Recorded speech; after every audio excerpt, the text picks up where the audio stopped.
جماعتی امور کے ساتھ ہے۔ ویسے بھی کوئی مسئلہ پوچھنا چاہتا ہے شرعی وہ پوچھ سکتا ہے۔ سوال یہ کیا کہ گجرانوالہ میں 28 نومبر کو میٹنگ ہوئی، اس میں جو فیصلے ہوئے لوگ کہتے ہیں یہ اتفاقی فیصلے ہیں۔ ماشاءاللہ، لوگ تو بہت کچھ کہتے ہیں۔ گجرانوالہ میں جو 28 نومبر کی میٹنگ کا ڈھونگ رچایا گیا تو وہ خالص ایک فراڈ اور دھوکہ دہی پر مبنی تھا۔ میٹنگ ہوتی ہے شورا کے ارکان کی، اور وہاں شورا موجود ہی نہیں، چند لڑکے اور 3 صاحبزادے وہاں موجود ہیں،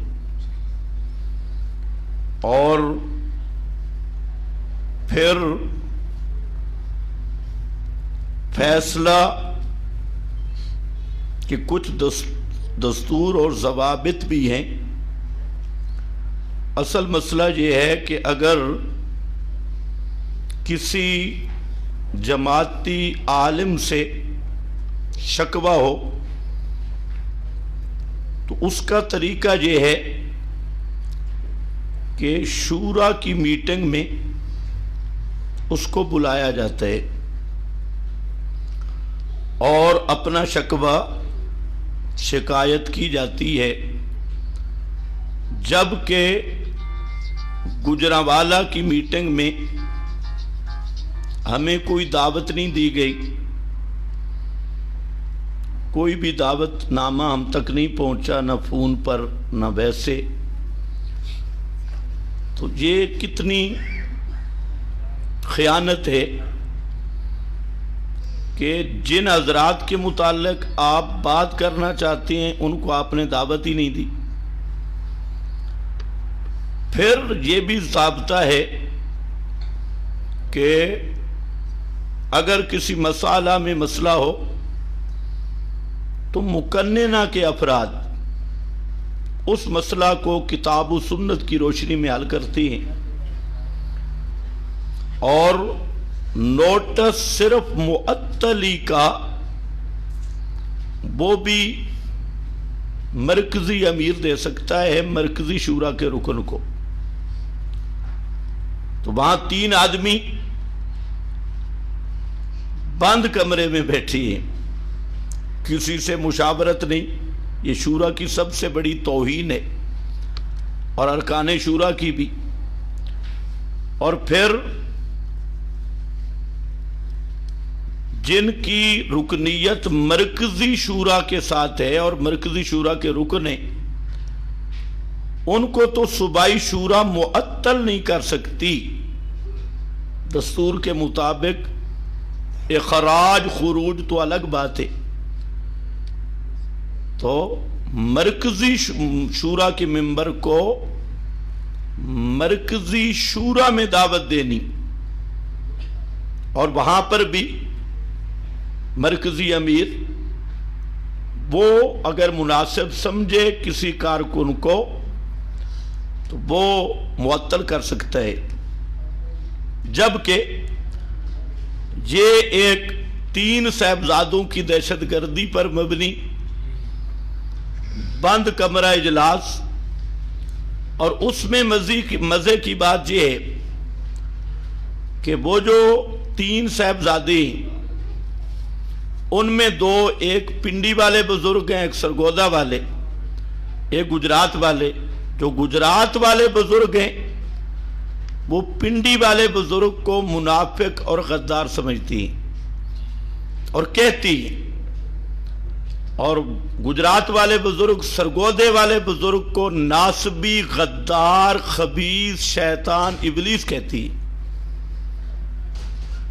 اور پنڈی والا اور سرگودے والا وہ گجرات والے بزرگ کے متعلق جو کہتے ہیں مناسب نہیں ہے بیان کرنا، اور انہوں نے ضیاء توحید میں جو کچھ لکھا ہے رسالے میں وہ بھی موجود ہے، جو نجی مجلسوں میں علم کے بکھرے موتی ان کے ہوتی ہیں وہ بھی ہیں۔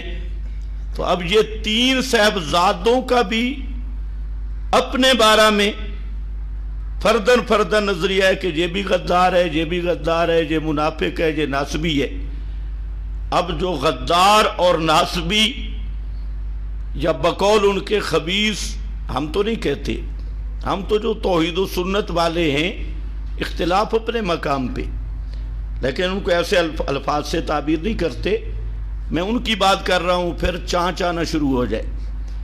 وہ کہتے ہیں تو اب ان تین کا فیصلہ ہوا، اور پھر سرگودے والے بزرگ نے 20 حضرات کو فون پر یہ کہا کہ میں اس فیصلے کے ساتھ نہیں تھا۔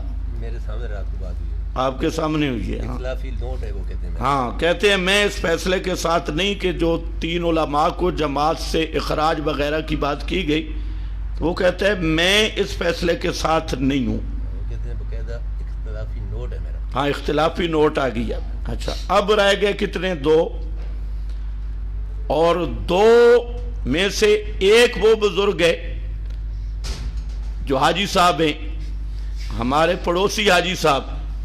تو یہ چٹا ان پڑھ ہے، عالم نہیں ہے، اس نے پوری زندگی کپڑے کی دکان چلائی، اور یہ مواحدین کی آزمائش کے لیے باپ کی گدی پہ بیٹھ گیا، اور اللہ کا ہم پہ فضل یہ ہے کہ اس کی بات کسی کو سمجھ ہی نہیں آتی۔ آپ خود سنیں تقریر، کئی ساتھیوں نے مجھے کہا کہ یہ جو کہتا ہے یہ بھی اللہ کا ہم پہ کرم اور فضل ہے کہ اس کی بات کسی کو سمجھ نہیں آتی۔ تو ایسی ماشاءاللہ فصاحت بلاغت ہے۔ تو اب گونگے کی تو شہادت بھی معتبر نہیں، فیصلہ کیسے معتبر ہوگا جس کی بات نہ سمجھ۔ تو اب رہ گئے ایک بزرگ، گجرات والے ہمارے بزرگ، اور گجرات والے بزرگوں کے بارے میں ان دونوں صاحبزادوں کا یہ فتویٰ ہے کہ وہ فاسق ہے، داڑھی کٹاتا ہے، اس کی داڑھی سنت کے مطابق نہیں۔ تو اب بقول ان کے، یہ بات تو خیر فقہا نے بھی لکھی ہے کہ داڑھی اگر سنت کے مطابق نہیں تو اس کے پیچھے نماز بھی نہیں، اس کی اقامت اذان، تو جو ان امور میں بھی قابل اعتماد نہیں، اس کا فیصلہ کیسے معتبر ہوگا؟ تو یہ اتفاقی فیصلہ، یہ اسی طرح فراڈ ہے جیسے للڑ کہتے ہیں ہمارے حیات دنیاوی والے عقیدے پر اجماع ہے۔ یہ ایک نیا اجماع نکلا ہے گجرانوالہ سے۔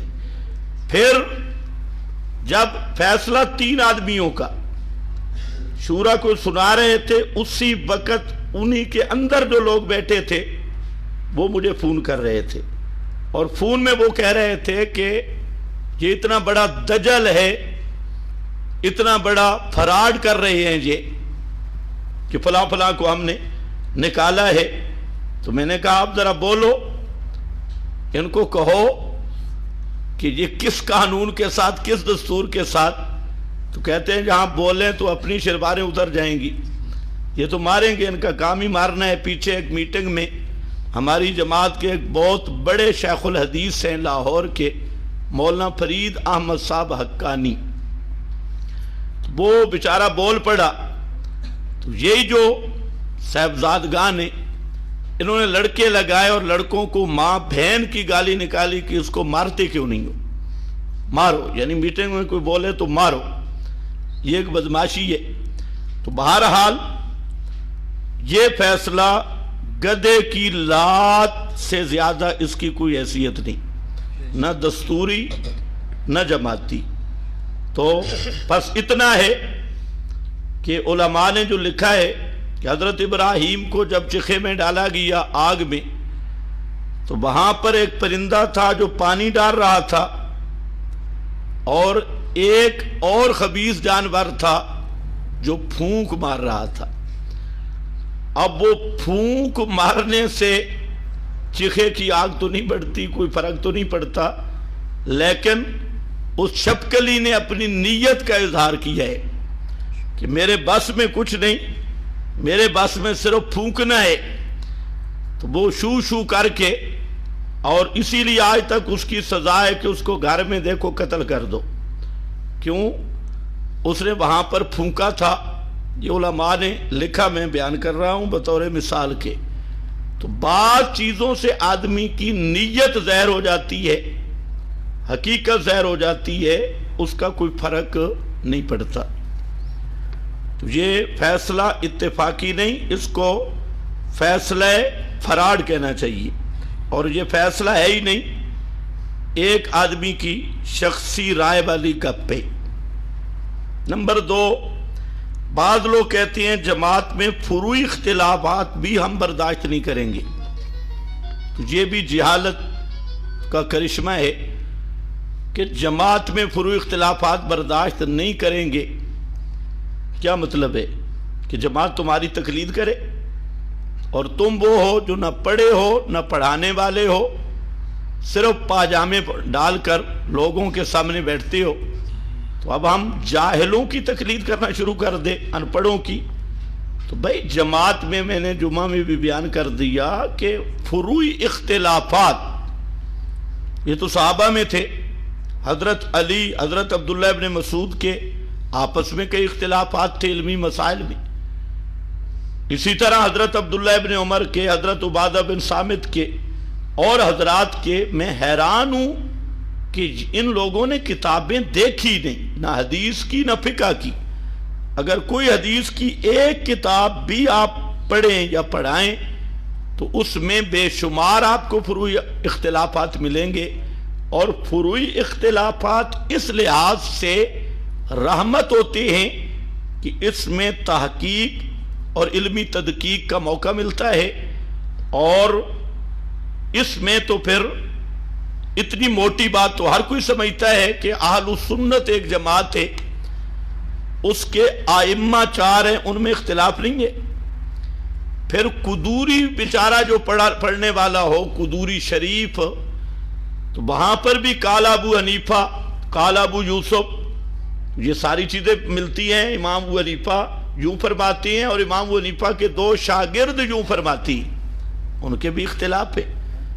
پھر جو ہمارے بزرگ ہیں مولانا حسین علی رحمت اللہ علیہ کے شاگرد، ان میں بھی بہت ساری فروعات میں اختلاف رہا ہے. خود سید عنایت اللہ شاہ بخاری رحمت اللہ علیہ، حضرت شیخ کے فروعات میں علمی مسائل تحقیق میں اختلاف رہا. حضرت قاضی شمس الدین رحمت اللہ علیہ. تو یہ کہنا کہ فروعی اختلافات میں بھی ہم برداشت نہ کریں گے، پہلے تو ہے کہ تم ہو کون. ہم برداشت نہیں، تم کون ہو، تم اپنا تعارف تو پیش کرو، تمہاری حیثیت شناختی کارڈ کیا ہے. تو انشاءاللہ جماعت ما انا علیہ والصحابی کے منہج پہ چلے گی. کسی کو درمیان میں مداخلت میں منہ نہ آنا کرنے کی ضرورت نہیں. بعض لوگ کہتے ہیں شاہ صاحب کی داڑھی تو پہلے بھی کٹی ہوئی ہے، آپ نے پہلے اس پر رد کیوں نہیں کیا؟ سوال بڑا عام ہے. بھائی دیکھیں، رد تو اب بھی میں نے نہیں کیا. ہم رد کرتے ہیں عقائد کفریہ شرکیہ بدعات پر. جہاں تک مسئلہ ہے داڑھی کا تو ہم ترغیب دیتی. رد کا مطلب ہوتا ہے کفر پر، شرک پر، بدعت پہ رد کرنا.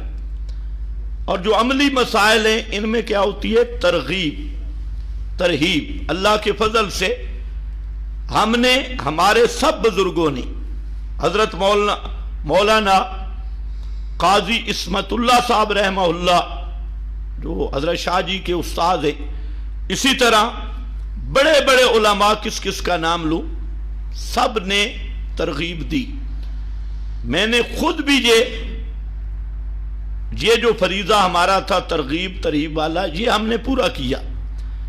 اور اب بھی میں نے تو جس سیاق میں بات کی تو لوگ، یہی وجہ ہے نا کہ ایسے بے عقل لوگ ان کے ہاتھ لگ گئے جنہیں سمجھ کسی چیز کی بھی ماشاءاللہ نہیں آتی. اور انہوں نے صرف نعرے لگانے ہیں. میں نے اس سیاق میں بات کی کہ انہوں نے یہ بہانہ بنانا اب شروع کر دیا کہ ہمارے جو بزرگوں کی تحقیق ہے اس سے ہم اختلاف برداشت نہیں کریں گے. تو میں نے کہا کہ بزرگوں کی جو تحقیق ہے داڑھی والے مسئلہ میں کیا ہے؟ شیخ القرآن رحمت اللہ علیہ کی داڑھی پوری تھی یا کٹاتے تھے؟ پیر طریقت سید عنایت اللہ شاہ سے بخاری کو میں نے اپنی آنکھوں سے دیکھا. قاضی شمس الدین صحابہ سے لے کے سید عنایت اللہ شاہ سے بخاری رحمت اللہ علیہ تک تمام اہل اللہ، اولیاء اللہ، علماء حضرات، داعیان توحید و سنت کی داڑھی سنت کے مطابق تھی. میں نے یہ بات کی ہے کہ یہ جو داڑھی کٹانا ہے یہ تمہاری نئی تحقیق ہے. تو تانا ہمیں دیتے ہو، تم نئی تحقیقیں پیش کرتے ہو، اور آپ ایک ایسے پگڈنڈی پہ چل رہے ہیں جو صحابہ سے لے کر آپ کے والد گرامی تک کسی کا یہ مذہب نہیں ہے. سب فقہا علماء نے لکھا ہے کہ جو داڑھی کٹا ہے اس کے پیچھے نماز نہیں ہے، مکروہ تحریمی ہے، یہاں تک لکھا ہے. تو اب بھائی ہم ان فتاوی شریعت کو کدھر لے جائیں؟ پھر پیغمبر کا اپنا فرمان موجود ہے. تو کون وہ جماعتی ساتھی ہے جو اس پہ دکھی نہیں ہے کہ اس عمر میں سنت کا قتل عوام ڈر جاتی ہے لیکن مولوی نہیں ڈرتے؟ تو میں نے تو صرف اتنی بات کی ہے کہ تم ہمیں کہتے ہو نئے نئے مسئلے نکالتے ہو. نیا مسئلہ تم نے وہ نکالا، جماعت کا نام اشاعت التوحید و سنہ. اب ایک بڑے نے داڑھی کٹائی تو اس کے ارد گرد والے دیکھ لو، انہوں نے بھی کام پورا. یعنی اب داڑھی والے مسئلے کی اہمیت ہی ختم ہوگی. اور مزے کی بات یہ ہے یہ دونوں صاحبزادوں کی داڑھی پوری ہے، ان کو کہو تم بھی جانے دو کیونکہ تم تو مرید بن گئے ہو. تو یا اس فعل کی تردید کرو تو یا اپنی بھی تھوڑی سی جانے دو. عجیب بات ہے بھائی، مداحنت مرنا بھی ہے. اور اگر تم کہو کہ نہیں جی پہلے رد نہیں کیا تھے اب کیوں کیا، تو ہم کہتے ہیں چلو اب تو اللہ نے ہمیں توفیق دے دی، ہم اللہ سے دعا کریں گے اللہ پہلا گناہ معاف کر دے گا. تو اتنا ہی ہوگا اتوب الی اللہ. تو چلو اب تم راضی ہو جاؤ اور تم بھی اب یہ کہنا شروع کر دو کہ حضرت جی یا جماعت کا نام بدلو، اشاعت التوحید و سنہ نہ کہو. اگر و سنہ کہنی ہے تو جو عہدے داران ہیں کم از کم ان کے چہرے پہ نبی کی سنت ہونی چاہیے. خطیب بندیالوی صاحب کہہ رہے ہیں کہ میں اس فیصلے پر متفق نہیں ہوں. کہنے سے تو کچھ نہیں بنتا. خطیب بندیالوی کو کہو کہ آپ ہمت کریں اور آپ ایک کلپ دیں اور فیصلے کی تردید کریں اور کہیں کہ میرے فیصلے کے ساتھ کوئی اتفاق نہیں، تو آپ اس گناہ سے نکل جائیں گے. باقی گناہوں سے توبہ کر لینا، لیکن اس گناہ، اور یہ کوئی معمولی گناہ نہیں ہے، یہ توحید و سنت کے مشن کی بربادی ہے، یہ سب سے بڑا گناہ ہے. اس گناہ کی توبہ یہی ہے کہ حضرت بندیالوی صاحب کلپ دے دیں اور کہہ دیں کہ میں اس فیصلے کے ساتھ متفق بھی نہیں تھا، اب بھی نہیں ہوں. وہ انشاءاللہ عند اللہ بھی مجرم نہیں بنیں گے، اور اس جو 3 صاحبزادوں کا اجتماعی گناہ ہے اس سے وہ بری و ذمہ ہو جائیں گے. لیکن لوگوں کو فون پر کہنا، 20 لوگوں کو کہا، بعض فون ریکارڈ بھی لوگوں نے کیے کہ جی نہیں میں تو ساتھ نہیں تھا، میں نہیں تھا، میں تو اس پہ راضی نہیں تھا. بھائی فون پہ کیوں کہتے ہو؟ کلپ ریکارڈ کراؤ، اپنا احتجاج ریکارڈ کراؤ. جب وہ فیصلہ چھپ کے آیا وہاں بندیالوی صاحب کے بھی دستخط ہیں، بندیالوی صاحب کے بھی وہاں دستخط موجود ہیں. اب بعد میں سنا ہے، میں نے تو میڈیا کا نہ شغف ہے نہ دیکھا ہے، کسی ساتھی نے مجھے بتایا ہے واللہ عالم کہ دوبارہ جب انہوں نے شائع کیا تو ان کے دستخط نہیں ہیں، پہلے دستخط ہے، تو پھر 2 نمبری تو اسی میں شروع ہو گئی. تو بہرحال توبہ کا دروازہ کھلا ہے تینوں کے لیے. نہیں تو انشاءاللہ 19 دسمبر کے بعد تم ویسے بھی توبہ کرو گے، لیکن وہ توبہ ہوگی غرغرہ کی۔ توبہ کا جو وقت ہے معلم یغرغر، اس سے پہلے پہلے توبہ کر لیں، اب بھی توبہ کر لیں، تو انشاءاللہ جب اللہ توبہ قبول کر لیتا ہے تو ہم کون ہیں اعتراض کرنے والے؟ بڑے بڑے مجرموں کی اللہ توبہ قبول کرتا ہے، البتہ اللہ کے ہاں کچھ اوقات مقرر ہیں، تو اس جرم کی 19 دسمبر سے پہلے توبہ کر لیں، اچھی بات ہے۔ تو نہیں کریں گے تو بعد میں پھر یہ نہ کہنا کہ توبہ کرنی تھی اور رہ گئی ہے۔ تو بندیالوی صاحب سے بھی یہی کہوں گا کہ بجائے یہ کہ ساتھیوں کو فون پہ کبھی کچھ کہنا کبھی کچھ کہنا، اس کی بجائے آپ کلپ دے دیں، لیکن یہ اس جرم سے بری ہوں گے جو جب سے جماعت میں آئے اور جو انتشار فساد شروع سے ان کی عادت میں ہے، نیلوی شاہ صاحب کے ساتھ جو کیا اس گناہ سے کیسے بری ہوں گے؟ وہ تو حقوق العباد میں سے ہے۔ اور حضرت نعمانی صاحب بڑے بڑے علماء، ان کے ساتھ جو کیا وہ تو انشاءاللہ قیامت کے دن پتہ چل جائے گا۔ یہ دنیا ہے، لوگ دھوکے میں پڑ جاتی ہیں۔ قیامت ایک ایسا دن ہے کہ یوم تبلی السرائر، سارے راز کھل جائیں گے، اندرونی کہانیاں باہر آ جائیں گی۔ تو پچھلے جن جن اکابر کے ساتھ تم نے کیا تو انشاءاللہ قیامت فیصلے کا دن ہوگا۔ تو اب بھی میرا مشورہ ہے توبہ بھی کرو اور ان بزرگوں کے لیے ایصال ثواب بھی کرو تاکہ قیامت کی مار سے بچ جاؤ۔ اشرف علی صاحب سے آپ کی صلح ہو گئی تھی، پھر یہ اختلاف کیوں ہوا؟ ماشاءاللہ بھائی، اشرف علی صاحب سے جو ہمارا جھگڑا شروع ہوا تھا وہ ایک اصول پہ تھا۔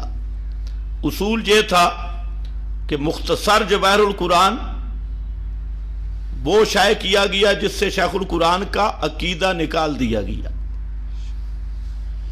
ہمارا اس پہ اعتراض تھا۔ ایک تفنچہ کتاب شائع کی گئی مولانا حسین علی کے نام سے، تعلیم القرآن سے، اس میں 18 ایسے کفریات اور لغویات تھے جو میں نے ان سب بڑوں کو دکھائے کہ یہ مولانا حسین علی صاحب پر ایک نیا فراڈ آ گئی ہے، نیا جھوٹ ہے۔ وہ کتاب میرے پاس موجود ہے۔ اسی طریقہ سے ان کے جو تعلیم القرآن کے مفتی ہیں کٹر بدتی ہیں، اور مدرسین ہیں وہ بدتی ہیں، وہ فتوے بدتیوں کی تائید میں دیتے ہیں اور متعدد فتوے۔ تو میں نے یہ ان سے عرض کی کہ مرکز شیخ القرآن کا تو وہاں پر جو آج فتوے آ رہے ہیں وہ سب مشن کے خلاف ہیں، لولا لما خلقت الافلاک اور اس طرح کے، اور لمبی تفصیل ہے۔ تو اس بنیاد پہ ہمارا اختلاف ہوا، کوئی ذاتی اختلاف نہیں تھا۔ تو اس میں ہماری جماعت کے ناظم اعلیٰ شاہ جی نے بلایا مصالحت کے لیے، اور شاہ جی نے یہ سب تسلیم کیا کہ آپ کے مطالبات ٹھیک ہیں، اور تعلیم القرآن اور ان کتابوں اور یہ حوالہ جات کی میں ذمہ داری لیتا ہوں۔ تو ٹھیک ہے، وہ ناظم اعلیٰ تھے، انہوں نے کہا میں ذمہ دار ہوں، یہ سب چیزوں کی اصلاح ہوگی۔ تو میں نے کہا ٹھیک ہے، ہمارا کوئی جائیداد کا تو جھگڑا نہیں ہے، ہمارے یہ مطالبات ہیں کہ یہ چیزیں نہیں ہونی چاہیے، یہ مشن کے خلاف ہے۔ اب یہ ہوا کہ بجائے اس کے کہ اشرف علی کی اصلاح ہوتی، اشرف علی اور بندیالوی نے ایک سازش کر کے شاہ صاحب کو بھی بدتیوں کے قدموں میں ڈال دیا۔ حالانکہ شاہ صاحب کا یہ ذہن نہیں تھا، ہم نے بڑا لمبا عرصہ شاہ صاحب کے ساتھ گزارا، مسئلہ توحید و سنت میں پہلے پکے تھے، یہ ذہن نہیں تھا۔ لیکن یہ ان دونوں نے، اصل سرگودے والے بزرگ اور ان کا مقصد تھا کہ ہمیں جو کہتے ہیں بدتیوں کے ساتھ اختلاط کا، اب ایک شاہ صاحب رہ گئے، اس کو بھی اس گٹر میں لے جائیں، تو اس کو بھی لے گئے۔ آپ نے دیکھا ہے پنڈی میں وہ حنیف جلندری آیا جس نے پچھلے دنوں المحنت پیش کی تھی وہ سلیم اللہ خان کے ساتھ، اور جھگڑا ہوا تھا، پھر وہ حنیف جلندری، وہی فضل الرحمان۔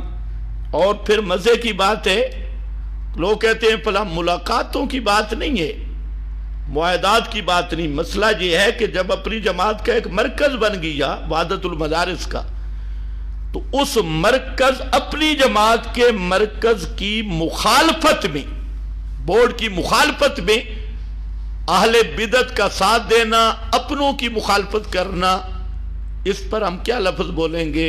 وہ لفظ میں نہیں بولتا، وہ 19 دسمبر کے بعد بولیں گے، ابھی نہیں۔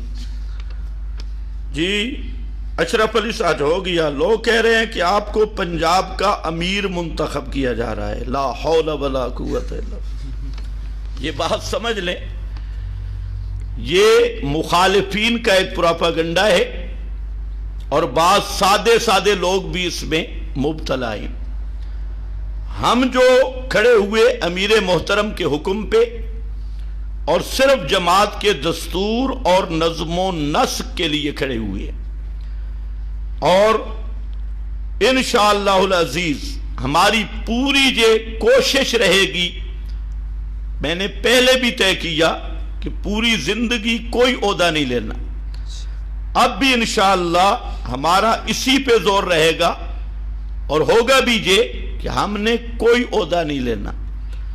عہدے کے اہل بڑے بڑے علماء موجود ہیں، ہمارا کام ہے تدریس تصنیف، اپنا کام ہے، تو ہم اس کام کو نہ نبھا سکتے ہیں اور نہ یہ ذمہ داری اپنے کندھوں پہ برداشت کر سکتے ہیں۔ اس لیے یہ بالکل غلط خبر ہے، مخالفین کا پروپیگنڈا اور اب بعض مخلص ساتھیوں کی سادگی ہے۔ تو یہ بات کلیئر کٹ سن لو کہ ہم نے نہ آج تک عہدہ لیا، نہ آئندہ عہدہ لیں گے انشاءاللہ العزیز۔ ہماری یہی پوری کوشش ہے، ہم صرف یہ چاہتے ہیں کہ جماعت کا نظم و نسق اور عہدے اہل لوگوں کے ہاتھ میں آئیں، اور اہل لوگ بڑے بڑے علماء ہیں، انشاءاللہ اچھے لوگ آئیں گے جو جماعت کا نظم و نسق سنبھالیں گے۔ ہم تو شروع سے آج تک جماعت کے ایک چوکیدار ہیں مشن کے، ہر جگہ پہ جماعت کے مشن پہ پہرا دیا ہے، اور جتنی زندگی ہے انشاءاللہ ہم مشن توحید و سنت پر پہرا دیتے رہیں گے، اور یہی چوکیداری اللہ اسی پہ ہمیں پکا رکھے اور اسی خدمت پہ، تو اس سے بڑا ہمارے لیے کوئی اعزاز نہیں ہے۔ باقی انشاءاللہ یہ تو 19 دسمبر کو جماعتی احباب کی مشاورت ہوگی، اور جو جس عہدے کے اہل ہوگا انشاءاللہ اہل لوگوں کو عہدہ دیا جائے گا، وہ وہاں فیصلہ ہوگا۔ تو یہ ایسے پراپیگنڈا کرنے کی کوئی ضرورت نہیں۔ اشرف علی پنجاب کا امیر ہے، اطاعت امیر سے نکلنا بغاوت ہے، ماشاءاللہ۔ تو یہ مسئلہ سن لو کہ جو اصل امیر ہوتا ہے وہ امیر مرکزیہ ہے، اصل عہدہ امیر کا ہے اور وہ امیر مرکزیہ ہے، پوری جماعت کا امیر۔ باقی صوبائی امراء یا عہدے داران یہ پابند ہوتے ہیں اطاعت امیر کے۔ اب جب اشرف علی وغیرہ ان حضرات نے اطاعت امیر سے بغاوت کی، امیر مرکزیہ کی اطاعت سے بغاوت کی، تو اب بتاؤ باغی کون ہوگا؟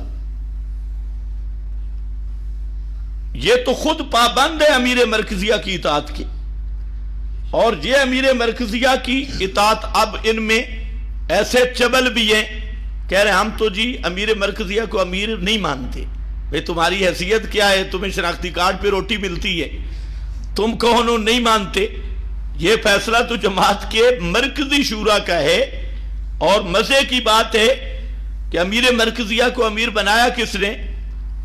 مرکزی شورا نے، اور بالخصوص سید عنایت اللہ شاہ بخاری نے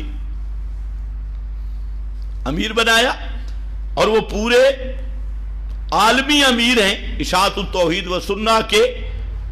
تو اگر اطاعت کی بات ہے تو پھر عالمی اور مرکزی امیر کی اطاعت ہونی چاہیے، اور جو عالمی اور مرکزی امیر کی اطاعت سے نکلے گا وہ کیا بن جائے گا؟ باغی. تو اشرف علی جب خود باغی ہے تو باغی کی اطاعت ضرور ہوتی ہے یا اصل امیر کی اطاعت ضرور ہوتی ہے؟ اصل امیر کی اطاعت ضروری ہے. اور یہ لوگ امیر محترم کے مقابلے میں آگے اور ان میں ہمت نہیں ہے. یہ تو انشاءاللہ مرکزی شورا کا اجلاس ہوگا پتہ چل جائے گا. اور یہ چند لونڈوں کا کہنا جی ہم تو امیر نہیں مانتے. بھئی تمہاری حیثیت کیا؟ ابھی تمہارے منہ سے دودھ کی بو نہیں گئی اور یہی بغاوت ہوتی ہے. تو بہرحال خلاصہ یہ ہے کہ اشرف علی خود پابند تھا امیر مرکزیہ کی اطاعت کا اور وہ اس حد تک باغی ہو گیا. ابھی پچھلے دن انہوں نے ایک اور علمی لطیفہ چھوڑا. میں نے تو بہت بعد میں سنا. ایوان اقبال میں جلسہ ہوا غالباً تاریخ تو مجھے یاد نہیں ہے، جمعرات کا دن تھا. میں ان دنوں بیمار تھا، سخت بخار تھا، تو میں تو ان کو سن ہی نہیں سکا. انہوں نے کیا کہا بعد میں، یہ 2-3 دن پہلے میں نے سنا. وہاں ایک جمعے پہ میں نے تقریر کی تو اس تقریر میں میں نے تو اپنی طرف سے ایک جو پہلے بیان کرتے ہیں وہی بیان کیا کہ بزرگوں کی طرف دعوت نہ دو، کتاب و سنت کی طرف دعوت دو. بزرگوں کی طرف دعوت دینے والے تو المحند والے بھی ہیں، خوشبو والے عقیدہ ہمارے بزرگوں کا یہ طریق نہیں ہے. اب کسی نے وہ کلپ کاٹا اور کسی بزرگ کے ساتھ لگا دیا، حالانکہ میں نے ان کی تقریریں بھی نہیں سنی. تو بہرحال ہاں کیا مسئلہ تھا وہاں؟ جو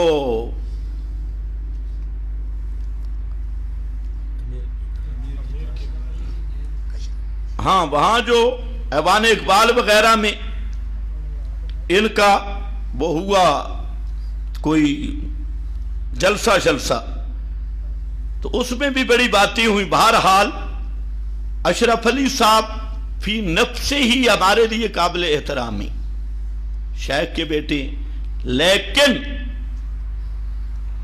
اشرف علی کے بارے میں صرف یہ ہے کہ ان پڑھ آدمی ہے. اور ہم یہ شروع سے کہتے ہیں، پہلے دن میں نے شاہ صاحب کو بھی کہا تھا، بلکہ شاہ صاحب کے بیٹے کو، کہ کیسا نااہل ان پڑھ آپ نے امیر منتخب کر دیا. تو کہتے ہیں اس میں ہماری سیاست ہے، وہ سیاست ہی لے ڈوبی ہے. تو خیر بہرحال لوگ کہہ رہے ہیں آپ کو پنجاب ہو گیا. بھئی بعض لوگ کہتے ہیں آپ کہ تفردات ہیں اس لیے بزرگ ناراض ہیں. بھئی جب آدمی کے اندر امانت، دیانت، اخلاق ختم ہو جائے تو وہ اس طرح کے الزامات لگاتی ہیں. پہلی بات تو یہ ہے کہ وہ کون سا تفرد ہے، اس کی بھی نشاندہی ہونی چاہیے. آپ کے تو آج کل یہ بھی پراپاگنڈا ہم کر رہے ہیں جی تفردات ہیں. تو میں نے پچھلے جمعہ پہ کہا تھا کوئی ایک مسئلہ نکالو جو کتاب و سنت اور دستور ارشاد کے خلاف ہو تو میں تو تمہاری جان خود چھوڑ دوں گا. لیکن ایسے تو ہم بدماشی کو تو ہم نہیں چھوڑیں گے، غنڈہ گردی کو تو ہم نہیں چھوڑیں گے. تو ہم پیار سے چلے جائیں گے. کوئی ایک مسئلہ تینوں صاحبزادوں کو میں نے کہا، اب 8 دن گزر گئے کوئی مسئلہ نہیں آیا، صرف جی تفردات ہیں. تو میں کہتا ہوں کون سا تفرد ہے؟ اللہ کے فضل سے یہ بات میں علل اعلان کہتا ہوں کہ علماء کے تفردات بھی ہیں، لیکن ہم نے جو بات کی اس کا ماخذ موجود ہے. ہمارا اپنا ذاتی ایک تفرد بھی موجود نہیں ہے، اور نہ ہم عقائد میں اصول اہل سنت کے پابند ہیں، فروع میں اصول احناف کے پابند ہیں. تو تفردات کہاں ہیں؟ ایک دوسری بات یہ ہے کہ علمی تفردات یہ کوئی قابل عیب چیز ہی نہیں. حضرت شاہ جی کے بہت سارے تفردات تھے، حتیٰ کہ حضرت شاہ جی جرابوں پہ مسح بھی کرتے تھے، جنازے میں فاتحہ پڑھتے تھے، اور بہت سارے تفردات تھے. قاضی شمس الدین صاحب رحمہ اللہ کے تفردات تھے. مولانا حسین علی صاحب یہ جو اشارہ بالسباب ہے اس کے قائل نہیں تھے، وہ مجددی تھے، تو آپ تشہد میں کرتے. اس طرح اور بڑے مسائل تھے. تو تفردات علماء کے اس پہ تم کیسے پابندی لگا سکتے ہو؟ بڑی عجیب بات ہے. اور تم جو تقریروں میں تفردات ہیں تمہارے، قرآن کو کھینچتے ہو اور فٹ کہاں کرتے ہو، آیت کہاں سے پڑھتے ہو. تمہاری کوئی تقریر میں اٹھا لوں، قرآن کچھ کہہ رہا ہے اور تم ایتیں کھینچ کھینچ کر کہاں فٹ کر رہے ہو. یہ تو تمہارے تفردات ہی نہیں، تمہاری تحریفات تھی. اور انشاءاللہ یہ 19 دسمبر کے بعد قسط وار آئیں گی تمہاری تقریریں جو تم نے قرآن کی تحریفیں کی. پہلے تو ہم نے تمہاری تقریریں کبھی قسمت کی بات سن لیں، لیکن اب ہم سنیں گے اور ایک ایک تحریف کو ہم نکالیں گے کہ تم کس درجے میں ہو. پہلے بھی تمہارے استدلال ماشاءاللہ بڑے چوٹی کے ہوتی ہیں، سننے والے ہوتے ہیں. کتے گٹا کتے بر بٹا، کتے تواڈی گل تے کتے استدلال. خیر، ایوان اقبال کا میں نے 2 دن پہلے سنے ہیں ان کی تقریریں. اس میں جو انہوں نے شگوفے چھوڑے ہیں، الامان بالحفیظ. ایک بزرگ کہہ رہا تھا جیسے اللہ کی اپنی ذات صفات میں وحدہ لا شریک ہے، نبی بھی اپنی ذات صفات میں وحدہ لا شریک ہے. اب اس سے بڑا کفر دنیا میں کیا ہوگا؟ اور سارے مولوی سن رہے ہیں خاموش ہو کر، سبحان اللہ سبحان اللہ. تو نبی ذات صفات میں وحدہ لا شریک ہے تو اس کا مطلب ہے آپ بشر نہیں ہیں. اچھا، پھر صرف آپ نبی ہیں، دوسرا کوئی نبی نہیں. صرف آپ نذیر ہیں، دوسرا کوئی نذیر نہیں. انبیاء، آپ بشیر. ان کو اتنا پتہ نہیں ہے، اس لیے اصلاح فرما لو کہ نبی کریم صلی اللہ علیہ وسلم کے خصائص ہیں ایسے جو دیگر انبیاء میں نہیں. ایک دوسرا، آپ کا شان اور مرتبہ اللہ کے ہاں وہ ہے جس میں دوسرا کوئی سہیم نہیں، کوئی اس کے برابر نہیں. لیکن یہ کہنا کہ نبی ذات و صفات میں اسی طرح وحدہ لا شریک ہے جیسے اللہ وحدہ لا شریک ہے، تو اس سے بڑا کفر اور شیطنت دنیا میں کوئی نہیں ہے. اور رضا بالکفر کفر، ہمیں کہتے ہیں یہ فتوے لگاتی ہیں. اب اس پہ ہم آپ کو دعائیں دیں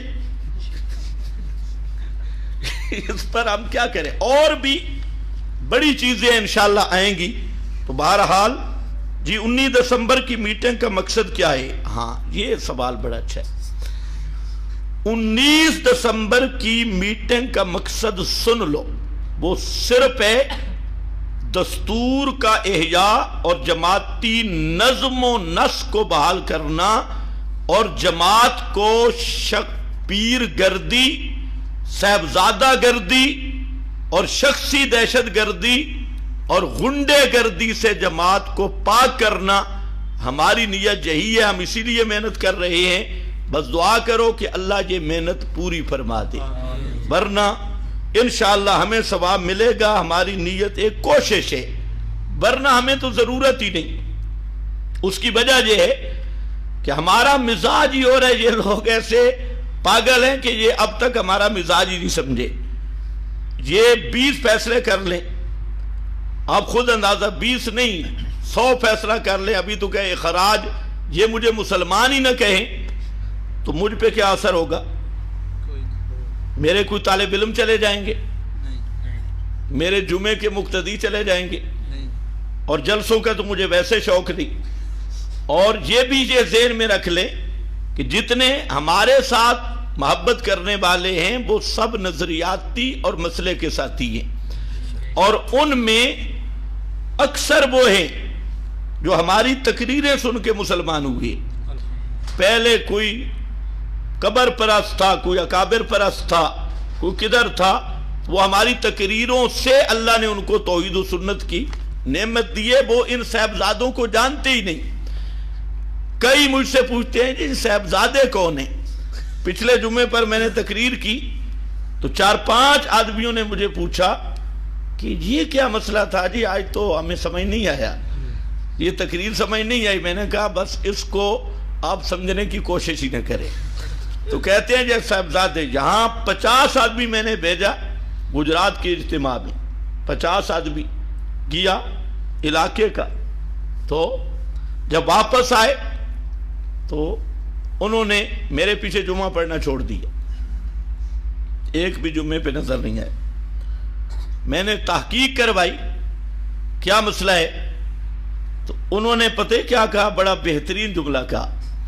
انہوں نے کہا مسئلہ یہ ہے کہ ہم گولڑے والوں کو چھوڑ کے آئے, کوئی ہم یہ چوڑ والوں کو چھوڑ کے آئے, تو ہم تو آپ کی تقریریں کتاب و سنت پر مبنی سنی, تو ہم نے سمجھا کہ یہ جماعت حق والی ہے, کتاب و سنت ان کے پاس ہے. اور جب ہم گجرات اجتماع پہ گئے تو وہاں پر تو ہم نے صرف نعرے ہی سنے, جیوے پیر تے فلانا پیر تے فلانا پیر. تو کہتے ہیں ہم نے تو سمجھ لیا بھئی ان کے بھی کوئی ادھر پیر پرستی ہے, تو پھر ہم گولڑے والوں کے ساتھ ٹھیک نہیں ہے, چوڑ والوں کے ساتھ ٹھیک نہیں ہے, کہ یہ تو ہمارے قریبی ہیں. ہم آپ کے پاس آئے تھے کتاب و سنت کے مسئلے کی وجہ سے, لیکن جب آپ کے اجتماع پہ گئے وہاں میں پتہ چلا کہ جہاں پر بھی کوئی پیروں کی پوجا ہوتی ہے, پورے اجتماع ساری رات ہم نعرے یہی سنتے رہے, فلانا جیبے تھے فلانا جیبے تھے فلانا. تو میں نے انہیں بڑی سمجھانے کی کوشش کی. انہوں نے کہا بھائی ہماری توبہ ہے, ہم بس اب یہ پیروں والا معاملہ جہاں بھی ہے تو ہم گولڑے ٹھیک ہیں اور چوٹ ٹھیک ہے, ہم ادھر جان. یہ حال ہے تمہاری دعوت کا, اور خدا کی قسم جتنے ساتھی جاتی ہیں وہ بیچارے واپسی پہ ملامتیں کرتی آتی ہیں. جب جماعت کا اجلاس ہو تو ایک کھڑا ہو جاتا ہے, کسی کو بولنے کی اجازت نہیں. ابھی فیصلہ ایک اور بھی آیا ہے کہ آئندہ جو جماعت کے اجلاس میں مشورہ دے گا تو پہلے وہ اجازت لے گا اور اپنا نام پیش کرے گا. اب میں نے کہا یہ ہوتا ہے اصل دہشت گردی اور صاحبزادہ گردی, غنڈہ گردی اسی کو کہتی ہیں. تو خیر شورا تو مشورے کے لیے ہوتی ہے بھائی. بعض لوگ کہتے ہیں امیر مرکزیہ علامہ عصمت اللہ اور آپ کے عقیدے الگ الگ ہیں. اچھا وہ کون سا بھائی؟ تو یہ اب بعض لوگ بہت ساری چھپکلی والی باتیں کریں گے. جہاں تک عقائد کا معاملہ ہے الحمدللہ ہم سب کا ایک عقیدہ ہے, کسی عقیدے میں اختلاف نہیں, کوئی عقیدہ الگ نہیں. باقی جو سوشل میڈیا کے کھلاڑی ہیں تو ان کا تو کام ہی بکواس بازی, اکثر کا, بعض دیانتدار ہوتی ہیں, اکثر کا صرف چبل پن اور ایسی باتیں کرنا ہے. بہرحال یہ جھوٹ ہے, اس کی کوئی حقیقت نہیں.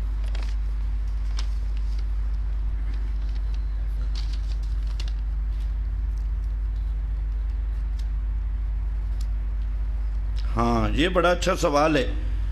مولانا غلام اللہ خان رحمہ اللہ نے جماعت بنائی تھی بریلویوں کے خلاف, نہ کہ مسئلہ حیات ممات کو عوام میں لا کر اختلاف پیدا کیا جائے. محمد فاروق بالا کوٹی, ماشاءاللہ بہت اچھا سوال ہے. جماعت اشاعت و توحید بنی تھی ہر شرک اور بدعت کے خلاف, اشاعت التوحید و سنت. اور اس وقت زور تھا گدی نشینوں کا اور جانشینوں کا, تو جب ان کو مار پڑی تو آگے یہ للڑ آ گئے. انہوں نے کہا پہلے ہمیں مارو, ان کو بعد میں مارو. تو انہوں نے وہی بریلویوں والے عقیدے لے کر ہمارے سامنے آ گئے. تو اب ظاہر بات ہے آپ ایک مقصد کے لیے جا رہے ہوں, کوئی کتا سامنے کھڑا ہو جائے تو اس کو تو مارنا ہی پڑتا ہے نا. اگر اس کو نہیں ماریں گے تو اپنے مقصد پر تک کیسے پہنچیں گے؟ ہمارا بھی یہی طریقہ ہے کہ ہم اپنے مقصد پہ جاتی ہیں اور جو سامنے آڑ بنے اس کو سائڈ پہ لگاتی ہیں. اب یہ مسئلہ تو احمد رضا خان کا تھا, مردے سنتی ہیں, اس نے پورا رسالہ لکھا ہے, اور اس کی بھی اگر میں تاریخ بیان کروں تو بڑے بڑے اس پر شواہد موجود ہیں. تو اب یہ مسئلہ ان کے ساتھ تھا, ان للڑوں کو ہیجان پیدا ہوا, توزہم عزا, شیطان نے کچھ ابھارا, تو انہوں نے وہی بریلویوں والا عقیدہ اختیار کر لیا, حیات دنیاوی ہے, مردے سنتے ہیں. حالانکہ آپ قرآن پاک میں پڑھیں مسئلہ الہ کا, اللہ نے جہاں ذکر کیا تو وہاں پہلے سما اور حیات کی نفی کی. تو اس لیے یہ بات آپ کی ٹھیک ہے کہ شرک اور بدعت کے خلاف اس جماعت کا قیام کا مقصد تھا، اور الحمدللہ اب بھی ہر شرک و بدعت کی ہم تردید کرتے ہیں، اور وہی للہ جن کا شرکیہ بدعی عقیدہ ہے ہم ان کی بھی اسی حوالے سے تردید کرتے ہیں۔ یا اللہ خیر۔ دوسری دفعہ 300 دفعہ اللہ سمجھ، کیا پوچھنا کیا چاہتا ہے؟ کوئی خلاصے والی بات بتاؤ نا۔